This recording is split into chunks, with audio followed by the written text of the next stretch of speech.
Host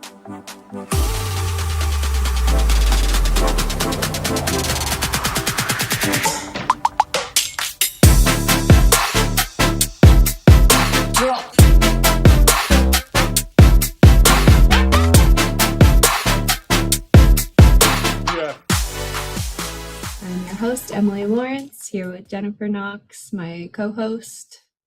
Yeah, and we have a great guest for today's episode. Aly Wade is joining us, and she is the talent acquisition manager here at Stambaugh Ness. And Aly has a really awesome background that we're excited to learn a little bit more about and leverage her knowledge. She comes from tech startups, large corporate organizations. She's built talent acquisition programs at different firms previously. So really, we hope that Aly can share some insights on what she's seeing in the job market, especially for engineers, architects, construction professionals. We know kind of that market for employees has been tough the past few years. And with the IIJA coming out, it's going to continue to be a problem. So Aly, would love to hear from you, just to jump right into things. What are those top few items that firms can do to really be intentional about their talent acquisition?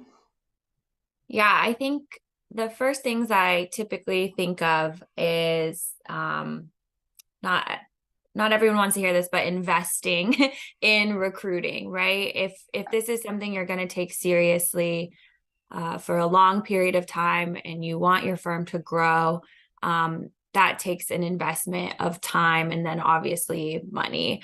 The main thing is, recruiting is often seen as, or hiring is often seen as a reactive thing, where when you're going to be the most successful is if you're proactive in how you look for talent.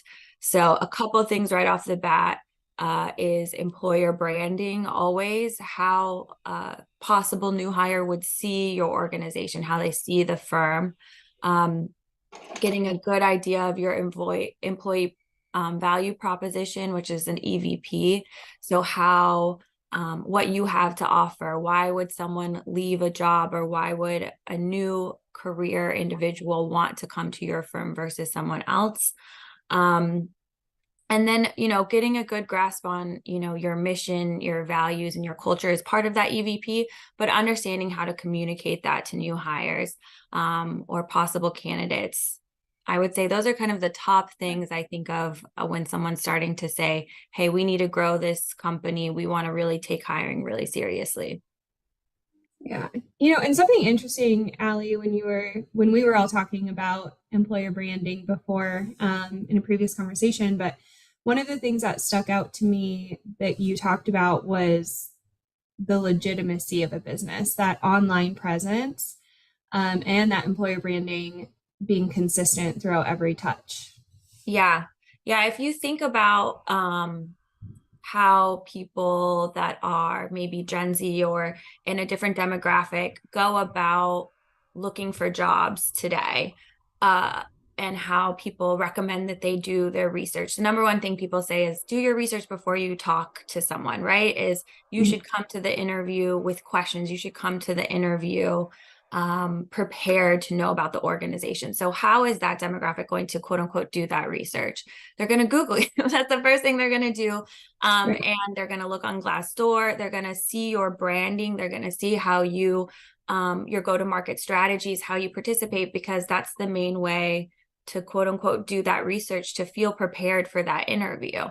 So if you put yourself in those shoes, if your branding doesn't inspire this confidence or doesn't provide them with that information, it's difficult, I think, to then suck them in or get them excited about the opportunity. They want to come to the interview feeling like they can connect with the firm. So a big thing, the number one thing people ask me, candidates ask me, is what's your culture like? So if you can communicate your, like I said, mission or values or culture in some capacity prior to that first step with the organization, prior to an interview, prior to even, a cold reach out from a headhunter or a recruiter, that's how people really you're starting off on the right foot and getting a candidate excited and interested and hooking them into your organization.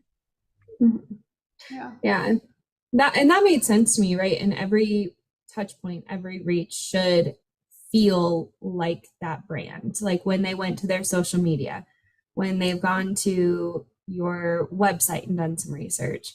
And then when a recruiter is reaching out to them, it should all have the same feel. It should all have the same tone. It should all feel really consistent and cohesive to get a good feel for candidates to get a good feel, right? Yeah, I definitely feel this changing over time, maybe in the last 5 years, 7 years of there's so much, I hate to sound cliche about this, but there's so much like cyber issues and fake things out there, and people associate like that with success, or I don't know if success is quite the right word, but they associate, you know, really good branding with a security, I guess is the right word I'm looking for here. But you know, so participating in making sure that you're what you have to offer is, like you said, every touch point, even if that's just, you know, making sure the emails when an offer go out have your branding in them, or making sure the offer letter looks more legitimate. It just changes, I think, how a candidate or a possible new hire is thinking about their first days. And we all know, you know, I know I'm in talent acquisition, but a big thing I talk about, even as someone in talent acquisition, is the first 6 months is really how you know they're going to stick around. Yeah. And so if that first week is smooth and they're like, wow, I'm really part of this, and I got, you know, a cute little jacket with my company's name on it, and it's slick and it's nice, that's just setting you up for that first week to be successful, which sets you up for those first 30 days to be successful, and therefore their entire time with the organization to be successful. So I do push, especially I've come into several organizations where they don't have any recruiting happening. So if that's kind of where you're starting from, it's like, well, let's get every communication together and organized and in the brand, and you know the message you want to communicate, and think about how you do that with every touch point with someone. Yeah. And I think sometimes that can be a little scary for smaller firms, right? And it's like, where do I even start? But to your point, it's like those simple things, like every email has a consistent brand to it. Like they're getting an email from the manager and then HR, like it looks similar. So I think sometimes firms are like, oh, I have to do these big extravagant things to build my brand, but it's all those tiny little touch points. Yeah, I think that's a really great call out. And I hear that feedback so often with candidates is, you know, one of the reasons I accepted is just because the person I was going to report into sent me like a little email after I got the offer that said, hey, do you want an extra 15 minutes with me? Right. Or because a recruiter or someone on HR called me instead of emailed me, or because the email was really lovely and warm. You know what I mean? Those are the things where that's what puts someone over the edge, I think, because it's, you know, it's a big decision. You sit down, you get an offer, and you're like, okay, do I actually want to work here? For better or for worse, so much of that is just gut or your heart, or what is telling you, like, did you get a good fuzzy feeling, quote unquote, throughout the process, right? Yeah. Yeah. So making sure that that's all, it doesn't have to be this big thing. It just has to be, you know, treat them how you would want to be treated, communicate with them, but make it look like you have something really great to offer, which doesn't have to be this whole, I actually think the big scary thing, especially for a smaller organization, is less inauthentic. Just start with using the right colors or using the right things. You know what I mean? It doesn't have to be this big scary thing, because then, you know, that can communicate that you're this huge organization. So if people feel like that's a huge pill to swallow, I understand why. But smaller, incremental, authentic changes, that will just put you slightly over the edge. Mm-hmm. Mm-hmm. That makes sense. Mhm. And so beyond branding, I guess, if we're talking right, that small mid-sized firm, if they've got kind of their branding down and how they're reaching out and communicating, What are other challenges that you're seeing from organizations as they're recruiting, right? We hear a ton about comp nowadays, and Yeah. like there was just so much fluctuation in the market in the past 2 years. What are those other challenges that firms are seeing and need to be cognizant of? Yeah, I think the number one, it is what it is. Money is, everyone says, oh, well, I care about all these things, but if you look at the research, money is it's up there. If it's not the number one reason, it does depend on the season that someone is in their career. Money can evolve a little bit. I think if you look at the data, but even with those people that maybe don't put it as number one, it's number three. You know what I mean? It's still very high up there. So it's very important that you make sure you're paying a market rate. And even if, again, going back to maybe you're not, or you attract that person, you get them in the door. In a tight market like this, there's me's reaching out to your employees every day, sending them an email, sending them a cold email. And if they're offering them 10, 15K more, well, they're going to take that call. Maybe they won't leave from that first call, but you want to have your employees feel so happy that they're not even going to take that call, right? And how are you going to do that? Paying market rate, right? So that's always important. There's a lot of resources out there to make sure that you are paying.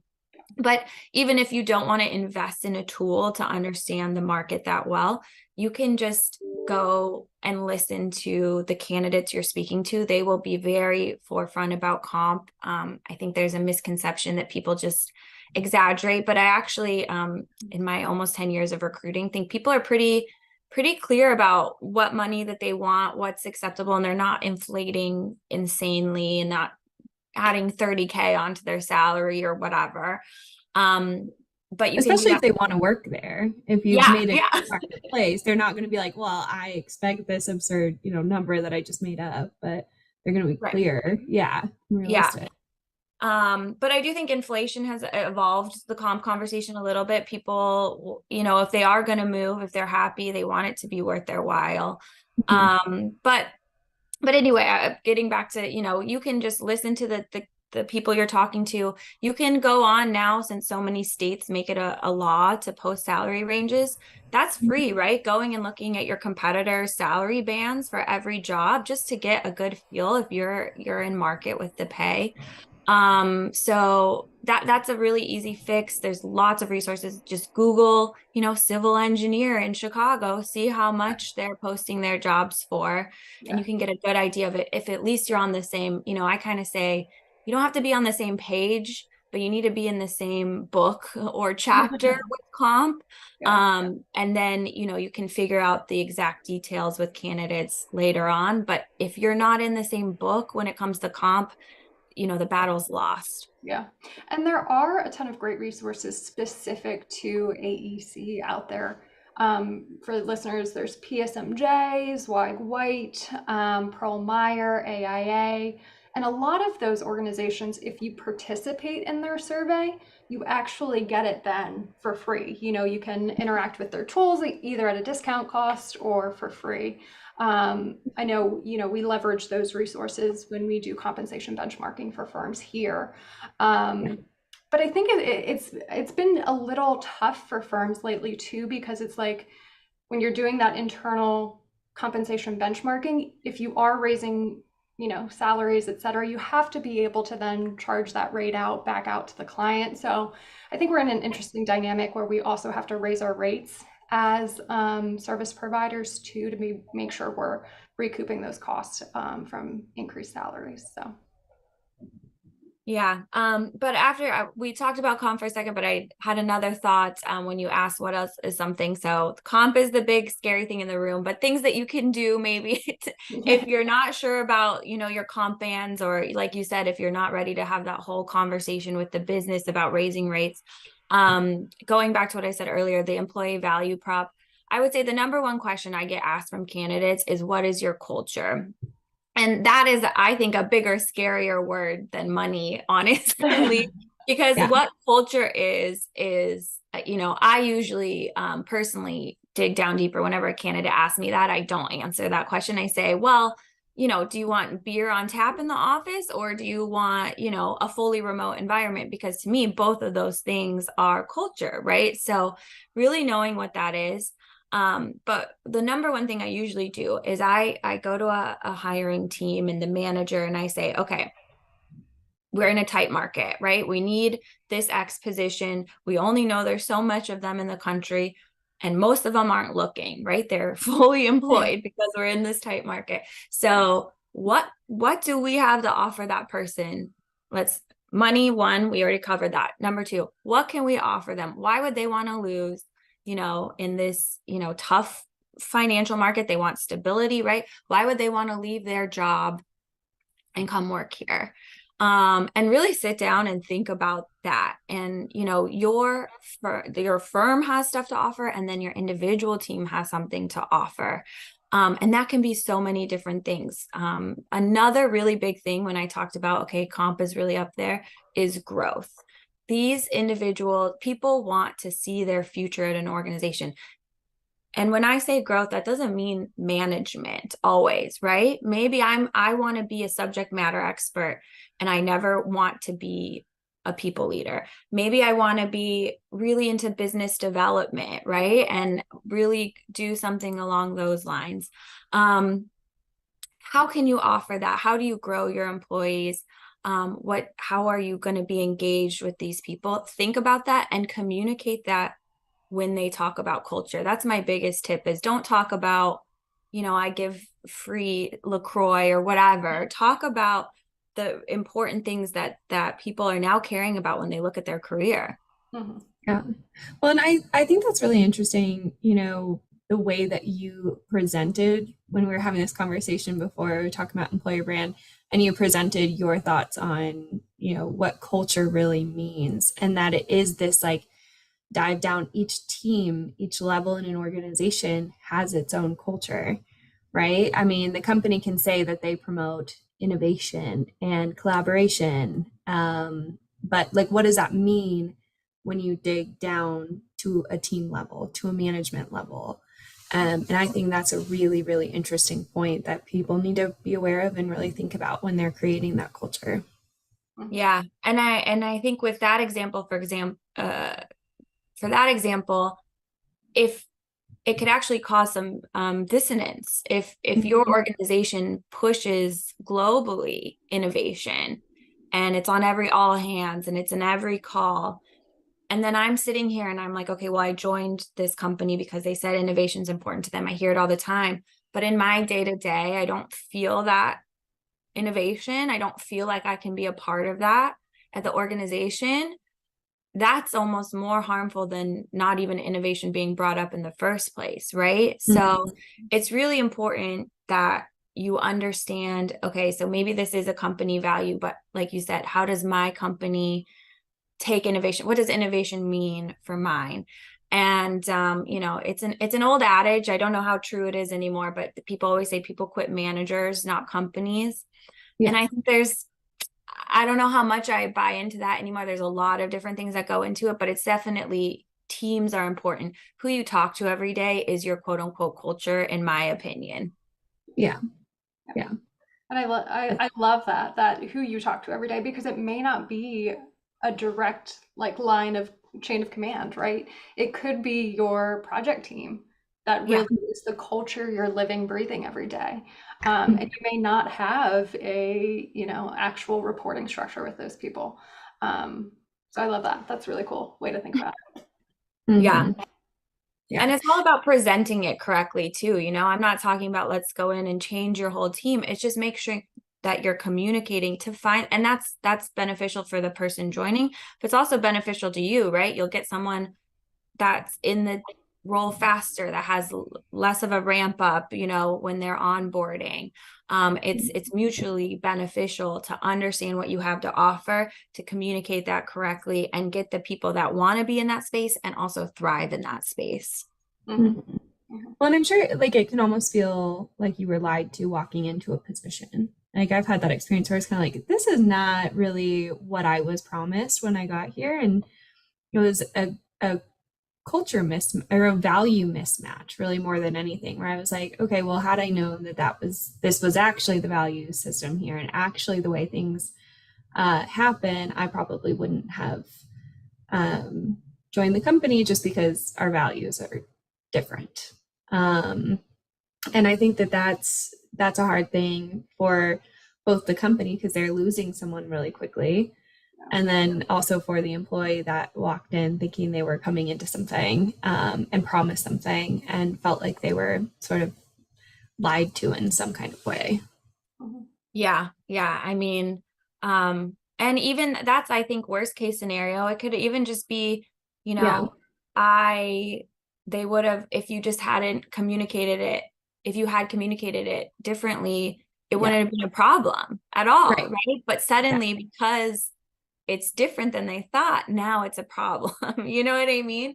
But yeah, I mean, I think that that's a big thing. What you mentioned, Emily, specifically, is people do leave. I think a lot when they lose trust, or they don't feel like what was promised them, or they don't feel connected to the organization. That's a huge thing we see on the rise is, what is our organization's mission? What do we do outside of just, okay, I get it, we're an engineering firm, we're a construction firm, we do that, but what else do we do? And that's kind of worst case scenario, like I said. But if people do want to feel connected, mhm. and if they don't, they might exit. Yeah. So what are you seeing as far as